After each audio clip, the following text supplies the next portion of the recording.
Bonjour à tous, j'espère que vous allez bien et bienvenue à ceux qui nous rejoignent. Aujourd'hui, on va analyser Tesla et vous allez voir qu'elle est dans une configuration assez particulière, assez intéressante. Comme d'habitude, on va analyser fondamentalement l'entreprise, puis ensuite on va faire une analyse technique qui est en plus assez importante en ce moment parce qu'on est sur des niveaux techniques très intéressants. Alors déjà, Tesla, elle est cotée au Nasdaq, sur la bourse américaine évidemment, et c'est une entreprise qui est à la base d'automobile, mais qui est un peu pricée comme une entreprise de technologie. Je rappelle que je ne suis pas conseiller financier, donc faites vos propres recherches. Cette vidéo est seulement le fruit des miennes. Alors, pour la petite histoire, Tesla, dont évidemment le CEO est Elon Musk, est une entreprise qui existe depuis 2002 et c'est une entreprise qui était spécialisée dans le stockage et la production d'énergie, notamment d'énergie solaire. Donc Tesla, une grande histoire avec l'électrique et aujourd'hui, comme on peut voir, 94% quasiment de ses revenus vient de ses ventes de voitures électriques. Évidemment, vous connaissez sûrement surtout cette partie-là, notamment avec la Model Y qui l'a vraiment démocratisé. Et peut-être plus récemment avec le Cybertruck,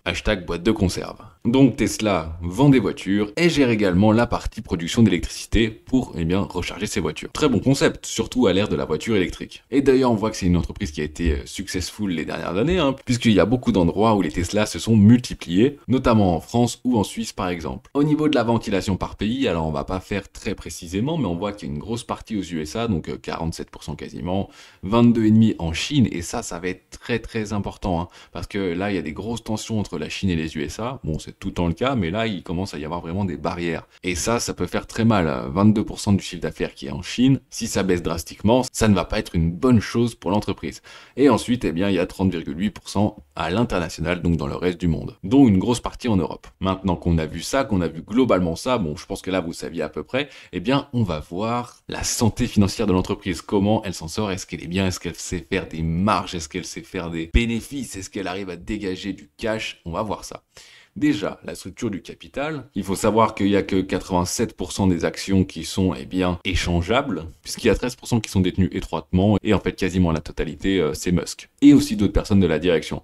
Ensuite, on voit qu'il y a 46% des actions qui sont détenues par des institutions, donc c'est une grosse partie quand même. Ça veut dire que le petit porteur, ce que j'appelle petit porteur, c'est nous, à moins de 5 millions de dollars d'actions, on est petit porteur. Voilà, faut pas le prendre pour vous évidemment. Donc le petit porteur n'a pas beaucoup d'influence dessus. Et je rappelle également que les institutions, elles font pas ce qu'elles veulent. Elles ont des critères bien précis, elles ont des thèses d'investissement pour pouvoir investir dans l'entreprise. Et si jamais l'entreprise, n'a plus les paramètres qui lui permettent de rentrer dans la thèse d'investissement, elle va se faire sortir directement. C'est pour ça que quand les prix chutent, fortement, et ils continuent à chuter puisque, mécaniquement, les institutions sont obligées de les vendre. C'est pas vrai pour tout le temps, mais voilà, c'est pour vous rappeler un petit peu le mécanisme de la bourse. Ensuite, au niveau de la structure du capital, on voit qu'elle a une valorisation de quasiment 600 milliards d'euros. Évidemment, c'est bien sûr dans le top 20 des plus grandes capitalisations mondiales. Ce n'est pas une petite entreprise. Peut-être même le top 10, je ne sais plus. Et on voit que la part de dette par rapport à la part de liquidité et tout ça est vraiment petite, dérisoire. Ce n'est pas une entreprise qui se finance avec la dette. On va voir ça plus précisément avec sa santé financière et justement son niveau de couverture de la dette.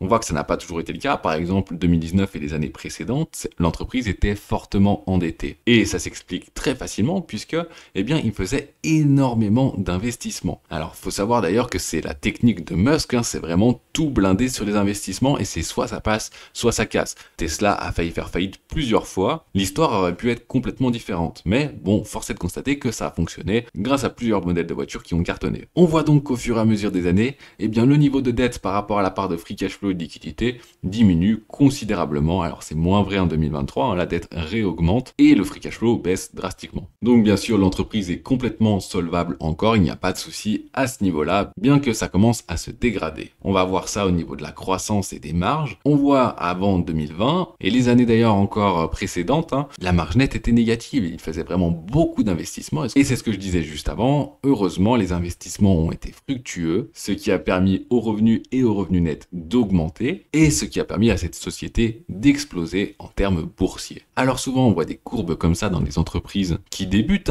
au bout de 2-3 années quand elles commencent à être rentables, mais là ce n'est pas le cas puisque ça existe depuis 2002. Donc vraiment ça fait un moment que ça existe. Et on voit ici comme une phase de croissance. On avait en 2023 une marge nette d'environ 17%, ce qui est très bien pour une entreprise, notamment pour une entreprise d'automobile. C'est bien ça qu'il faut se rappeler, c'est que, ils ont des grosses dépenses d'exploitation. Donc c'est beaucoup plus dur que pour une entreprise uniquement de tech d'avoir des marges aussi grandes. On va rentrer un petit peu plus en profondeur, on va aller analyser les cash flows, et là on va voir des choses qui sont un peu moins belles, en tout cas pour moi, hein, parce que moi aussi j'ai mes propres critères d'investissement. Déjà ici, on voit les chiffres en partant de 2017. On voit le free cash flow qui était complètement négatif, et très négatif d'ailleurs, et c'est au fur et à mesure des années qu'il est passé positif, qu'il a croît jusqu'à 2022 et qu'il commence à décroître. Là en 2023 et 2024 c'est encore pire, mais ce n'est pas encore sur le graphique évidemment, il faut que ce soit validé, ce sera l'année prochaine qu'on aura les chiffres. Et on voit également le cash lié aux activités d'investissement qui fait que baisser, hein, des parts qui sont de plus en plus importantes, puisque pour rester dans la course, eh bien évidemment il faut investir, notamment en matière de technologie, puisque Tesla c'est des véhicules électriques, mais ce qui les a fait connaître c'est aussi toute la partie tout automatisée avec les logiciels inclus dans les voitures, hein, c'est tout programmé, donc ça demande beaucoup d'investissement. Et évidemment maintenant il y a l'arrivée de l'intelligence artificielle, enfin plutôt la démocratisation, parce que justement Tesla, eh bien ils s'en servent depuis longtemps, donc pour eux c'était un avantage concurrentiel, et maintenant que ça se démocratise, ça l'est un peu moins. D'ailleurs, ce qu'on voit ici en 2023, c'est que le cash lié aux activités d'exploitation, eh bien, commence à décroître. Et ça, c'est pas une bonne nouvelle du tout pour une entreprise de croissance. On voit bien à partir de 2019, hein, l'augmentation, on était à plus 14%, plus 147, plus 93, ensuite plus 28, ça commençait déjà à ralentir, mais ça continue d'augmenter,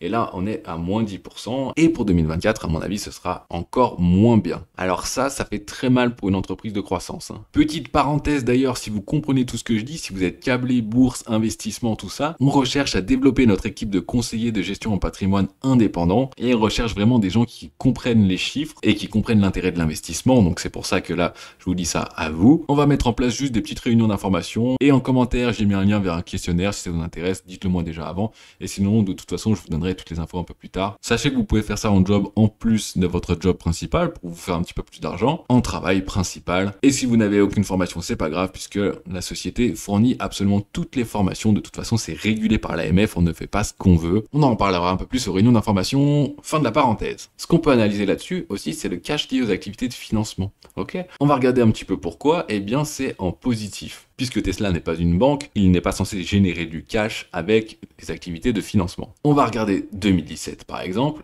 2017, eh bien, Tesla a émis de la dette, d'accord? Il a mis de la dette en vente, et en émettant cette dette, forcément, il y a des gens qui l'ont acheté, il y a plus de capital. Après, par contre, il va falloir payer les intérêts. Ça, c'est un fonctionnement normal. Mais ce qu'il faut comprendre, c'est qu'ensuite, regardez ce qui s'est passé en 2020, par exemple. Eh bien, Tesla commence à rembourser cette dette, mais par contre, il émet des actions. Donc, en fait, c'est les actionnaires qui commencent à rembourser la dette. D'accord? Et il n'a pas émis peu d'actions, hein, puisqu'il y a plus de 12 milliards de dollars d'actions. D'accord? Donc ça, quand il y a des émissions d'actions, ça ne profite pas, mais pas du tout aux investisseurs, puisque ça dilue le capital. Vous avez toujours autant d'actions, mais par contre, vous possédez moins de l'entreprise. Et on voit d'ailleurs que chaque année, eh bien, Tesla émet des actions. Moi, je suis team complètement l'inverse, hein, que l'entreprise, eh bien, retire des actions en circulation, ce qui profite aux investisseurs. Et ils ont fait ça puisque le cours de bourse est extrêmement haut.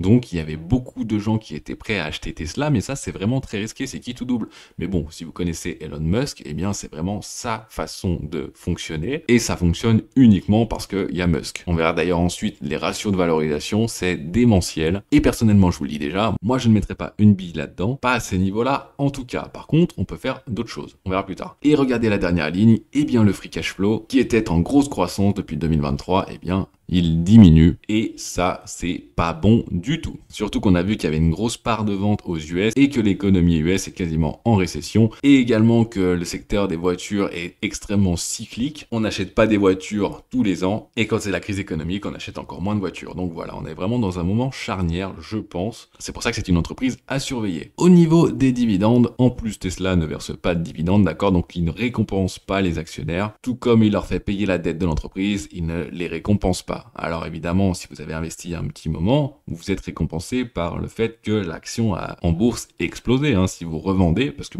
il faut revendre un jour pour être en bénéfice, et bien là, vous avez fait un pari gagnant. Mais ce n'est pas l'entreprise en elle-même qui pense aux actionnaires. On le voit d'ailleurs très bien avec ce petit graphique du nombre d'actions en circulation, qui ne fait que croître d'année en année. C'est son mode de financement. Et par contre, on voit le rendement du capital investi qui était négatif jusqu'en 2020. Et qui est ensuite passé positif sur une courte période. Mais voilà, je vous ai dit, avec le management de Musk, cette entreprise peut à tout moment repasser en négatif. Pour dire avec des mots simples, il peut brûler l'argent des actionnaires. Je tiens à préciser également que j'ai rien contre Elon Musk, hein. C'est un type de management, je ne fais qu'analyser les faits. Alors pour résumer très simplement, la santé financière, cette société n'est pas en risque de faillite. Par contre, c'est une société de croissance qui est en décroissance, qui est en perte de vitesse et qui est axée vraiment 100% croissance et qui ne pense pas du tout aux actionnaires. Alors aujourd'hui deux choses, soit c'est une phase passagère et dans ce cas-là, il va y avoir une solution miracle qui va rebooster l'entreprise, soit eh bien c'est structurel et dans ce cas-là, eh bien ça va devenir très dangereux d'investir sur Tesla. Mon opinion est que ça penche vraiment sur le choix numéro 2, ça devient structurel puisqu'il y a une énorme concurrence qui arrive et on va voir ça d'ailleurs avec les vecteurs de croissance. Quels sont-ils? Réduire ses coûts? Bah non, là réduire ses coûts, à l'heure où toutes les matières premières augmentent et les salaires également, c'est impossible de réduire les coûts pour une entreprise comme ceci. D'ailleurs, il crée des gigafactories, donc dans plusieurs pays, notamment en Europe, en Allemagne, vous en avez sans doute entendu parler. Eh bien, cette entreprise où les salariés pour la première fois sont en grève, ou en tout cas ont été en grève, ça a coûté pas mal d'argent à Musk, ils ont mis beaucoup de bâtons dans les roues, personne ne veut de Tesla là-bas, donc voilà, il y a quand même des conflits qui commencent à arriver, et ça coûte de l'argent également. Ensuite, augmenter les prix, alors oui, j'ai mis oui bien sûr, évidemment, ils peuvent toujours augmenter les prix, surtout en période d'inflation, sauf qu'il y a quand même la concurrence qui va arriver, parce qu'il faut savoir que Tesla, ce qui a fait aussi en sorte que ça fonctionne complètement, c'est qu'ils étaient tout seuls sur ce secteur de marché. Il n'y avait quasiment aucune concurrence valable sur les voitures électriques, surtout sur des modèles un peu haut de gamme. Sauf que là, ce n'est plus le cas, il y a l'arrivée des Chinois avec BYD, il y a vraiment des bonnes entreprises qui arrivent, enfin bonnes, on ne sait jamais, mais en tout cas, des entreprises qui arrivent avec une grosse concurrence, ils vont casser les prix à la manière des Chinois de toute façon, en proposant une qualité qui sera ce qu'elle est, mais de toute façon, il faut se rappeler qu'il y a quand même une grande partie de tout ce qui constitue les voitures qui vient déjà de Chine. Donc peut-être qu'à la fin, la différence ne sera pas énorme. Mais on n'extrapole pas. Ensuite, conquérir de nouveaux marchés, j'ai mis oui, c'est peut-être ça qui pourrait sauver Tesla, entre guillemets, hein, parce qu'elle n'est pas au bord de la faillite non plus, mais pour moi, elle est vraiment pas bien engagée pour les prochaines années. Donc, il va falloir que Musk nous sorte une carte de son chapeau pour eh bien, trouver de nouveaux vecteurs, trouver quelque chose qui va faire que l'entreprise retrouve vraiment un avantage concurrentiel, que je ne sais pas si vous avez suivi, mais là, les dernières nouveautés, c'est juste par exemple le Cybertruck, qui a eu je ne sais pas combien d'années de retard. Ça ressemble à un pot de yaourt, alors évidemment il y a des fans qui vont aimer, mais ce ne sera pas l'entièreté du marché, c'est impossible. Donc il va falloir qu'ils trouvent vraiment de nouveaux produits, des avantages concurrentiels qui fonctionnent. Ensuite, augmenter les volumes de l'existant, alors oui, et d'ailleurs ça, oui, hein, il faut qu'ils augmentent les volumes de l'existant, puisque là il y a un ralentissement, ce n'est pas bon. Et ça, il faut que les ventes reprennent, sinon pour l'entreprise, on va tout droit à une chute du prix de l'action, mais comme vous avez vu, eux, c'est vraiment le financement qui se fait par la bourse. Donc si les investisseurs n'ont plus confiance en Tesla, eh bien ça va leur coûter très cher. Ils vont devoir émettre de la dette, et il va falloir que des gens l'achètent. Et ce n'est pas leur mode de fonctionnement. Donc, dangereux. Redressement ou vente d'une filiale non rentable. Alors pour l'instant, vous avez vu qu'ils sont très spécialisés, il n'y a pas de filiale non rentable. Il y a peut-être des endroits où c'est pas rentable et où ils peuvent les fermer, notamment justement peut-être en Allemagne où ça fait que grève tout le temps, mais ça va pas être un vecteur de croissance, ça va ralentir la croissance justement ça. Donc là, j'ai mis non. La valorisation, et oui, parce que là, c'est là le gros problème. Je comprends même pas qu'il puisse y avoir des valorisations comme ça. C'est vraiment l'effet Musk. Hein. Sans Musk, il n'y aurait pas de valorisation comme ça, surtout dans le secteur de l'automobile.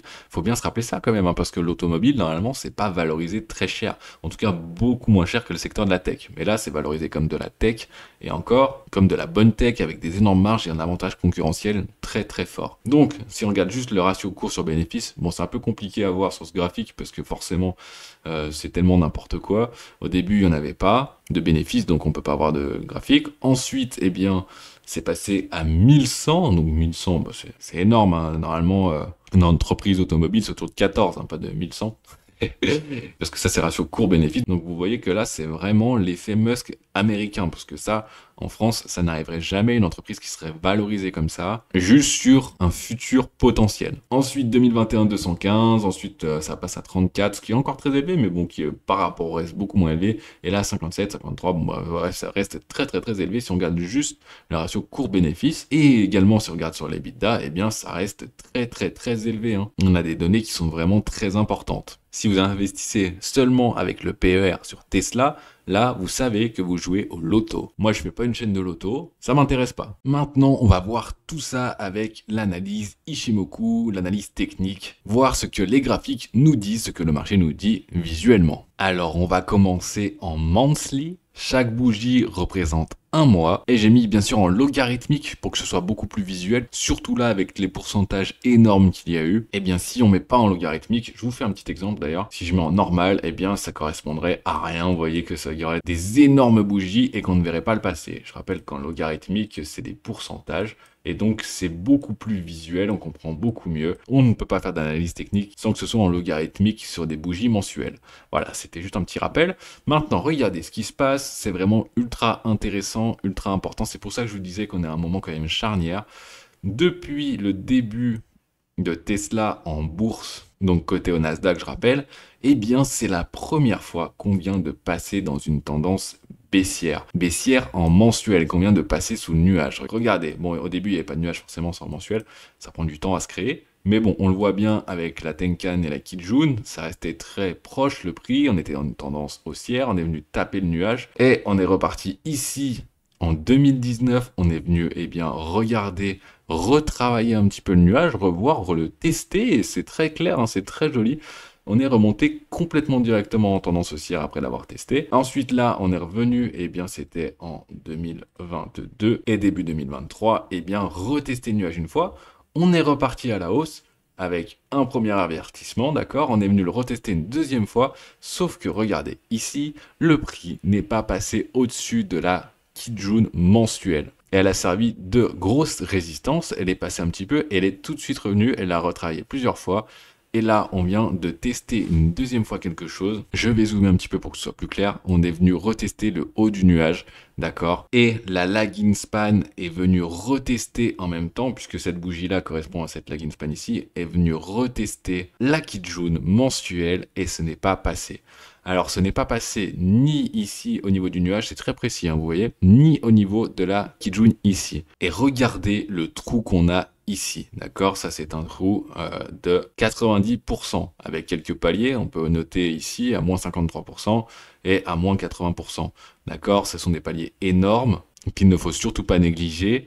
Donc pour moi, là, on vient de passer en tendance baissière. Alors en fait, en réalité, il faudrait, pour que ce soit vraiment bien confirmé, que la lagging span passe sous le nuage. Mais sauf que regardez, le nuage comme il est, il n'y a même pas de résistance, il n'y a même pas de nuage. Donc ça peut redescendre très vite. On va essayer de tracer les quelques supports qu'on aurait ici. Ils sont très peu, hein, ils sont très peu nombreux. Alors il y en a un juste ici avec le plat de SSB, qui est confirmé d'ailleurs également ici, avec le plat de Tenkan. Donc là, il a été testé d'ailleurs ici une fois, quasiment deux fois. Là, on est venu le retester aussi. Pour l'instant, c'est passé. Donc ça, c'est à 150. Ça va être le premier support. À mon avis, il va pas durer longtemps. Enfin, à plus court terme, il y a quand même une énorme résistance, pardon, que je n'ai même pas tracée.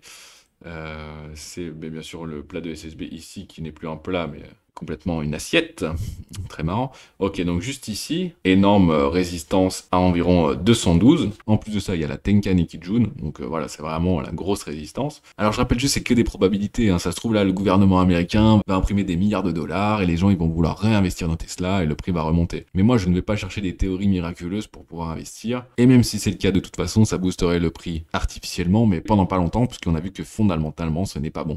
Alors ensuite, ici résistance, donc on aurait ici, doublé ici et ici, d'accord, et ensuite vraiment ici. Et bien sûr, ensuite, c'est beaucoup plus bas. Bon, à ce niveau-là, vous n'aurez plus d'argent dans votre portefeuille, mais par contre, si vous avez investi uniquement sur Tesla, évidemment, mais bon, c'est pas du tout impossible que ça aille descendre, hein. Faut garder bien ça en tête quand même. On a ça, et bon, ensuite, je trace pas plus bas. Mais regardez, vraiment, c'est des écarts vraiment impressionnants, sur lesquels, personnellement, moi, je ne joue pas, hein. Là, je ne joue pas, sauf...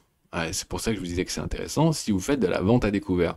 Si vous faites de la vente à découvert, ça peut être une bonne opportunité. Attention, bien sûr, il faut maîtriser la vente à découvert, faut mettre quand même des stop-loss, c'est pas fait pour tout le monde, mais sinon, pareil, il y a des ETF qui sont inversés, donc vous pouvez investir sur un ETF inversé sur Tesla. Voilà, vous faites ce que vous voulez, c'est pas un conseil d'investissement, c'est à vous de gérer votre portefeuille, votre money management et tout ça et tout ça. Voilà, donc là, c'est ce qu'on peut voir, il y a vraiment un vide ici et une grosse résistance au-dessus. Donc, il n'y a aucun intérêt d'investir sur Tesla maintenant. On va aller regarder maintenant en weekly, donc chaque bougie représente une semaine. Cette fois-ci en weekly, on voit qu'il y avait une tendance baissière jusqu'en 2023. Ensuite, on est venu remonter un petit peu jusqu'en juillet 2023. Et ensuite, on a retraversé le nuage, on a retraversé un petit peu tout. Bon, pour l'instant, vous voyez qu'il n'y a pas grand-chose de clair en weekly. On essaie de repartir à la hausse, ça marche pas, alors que d'ailleurs, toutes les valeurs tech étaient vraiment... en folie, mais Tesla, qui est considéré également comme valeur tech, eh bien, n'a pas eu cette folie non plus. Donc voilà, ils ont essayé de repasser, ça n'a pas fonctionné, la Laginspan à chaque fois n'a pas voulu. Et voilà, on est un peu ici brouillon, avec encore pareil que des résistances au-dessus, mais rien en dessous. Vous voyez que si on traverse ici, là, et que le cours commence à descendre, on n'a plus rien, on n'a vraiment plus rien, c'est le désert de Gobi. Ok, on va voir ça plus précisément en daily, chaque bougie représente un jour. Alors là, on a retesté vraiment une petite tendance haussière. On est ressorti du nuage. On aurait pu dire ici qu'on était en tendance haussière, puisque la Laginspan était sortie, d'accord? Et c'est ce qui s'est passé sur une petite durée. Sauf que bon, une tendance haussière en daily, mais qui est baissière en weekly et en monthly, ça ne se joue pas. Hein. Ishimoku dit non. En tout cas, voilà, moi je dis juste Ishimoku dit non. On va jouer la tendance haussière que si tout est en tendance haussière. Si on parle juste du technique. Alors ici, on voit que par contre, regardez, on est venu tester le nuage. Donc si on s'occupe pas de la Laginspan, on pourrait dire qu'on repart en petite tendance haussière. Voilà, on est venu tester, on peut repartir vers le haut. Sauf que la Laginspan, elle est repassée sous Tenkan Kijun. Voilà, donc maintenant, encore une fois, il n'y a que des résistances au-dessus. Bien sûr que ça peut passer, on ne sait jamais, c'est que des probabilités, mais il y a beaucoup plus de probabilités qu'on repasse en dessous du nuage. En plus, il n'est pas épais, il n'y a pas beaucoup de résistance, il n'y a rien. Et cette fois-ci, par contre, il y aura des mini-résistances court terme, juste ici, à 168, et peut-être encore plus minime, donc voilà, vraiment très petite, hein, mais ça peut être peut-être pour mettre des stop-loss, si ça vous intéresse de travailler un petit peu la valeur comme ça, donc voilà, à 180, il peut y avoir des mini-rebonds également. Mais ça peut également très bien aussi passer tout droit, et je vous rappelle, premier gros support, autour de 155. Je remets en monthly pour conclure. Mon opinion, c'est que Tesla est une bonne opportunité pour la vente à découvert, c'est-à-dire pour parier sur la baisse du titre. Au niveau du timing, je ne suis pas sûr que l'entreprise baisse vraiment beaucoup avant les élections US. Donc ça doit être le 4 novembre, quelque chose comme ça, en tout cas début novembre. Donc là, ça risque d'être maintenu artificiellement. Voilà, c'est ma théorie d'investissement, faites-vous la vôtre. Mais bon, ça peut être intéressant de prendre déjà une position de vente à découvert ou un ETF inversé ou des options ou ce que vous voulez, ou plutôt ce que vous maîtrisez pour être plus exact. Puisque pour moi, l'entreprise, elle a un énorme potentiel de chute et très peu de baisse, notamment avec des valorisations qui sont extrêmes pour une entreprise qui est en ralentissement. Et c'est tout pour cette analyse. Je rappelle qu'on cherche des conseillers financiers, donc n'hésitez pas à aller checker le lien en commentaire. On va programmer des réunions d'information pour expliquer un petit peu tout ça, si ça peut vous intéresser ou non. Et pour l'heure, pour cette vidéo, bien sûr, thumbs up si ça vous a plu, allez vous abonner si c'est pas encore fait, et dites-moi s'il y a des sociétés que vous voulez que j'analyse. Alors pour l'instant, je ne les ai pas toutes faites, celles que vous m'avez dit, hein, parce que j'avais déjà programmé moi certaines entreprises, mais pour la suite, ça va me donner plein d'idées, donc n'hésitez pas. Allez, moi je vous dis merci et bon week-end, à plus.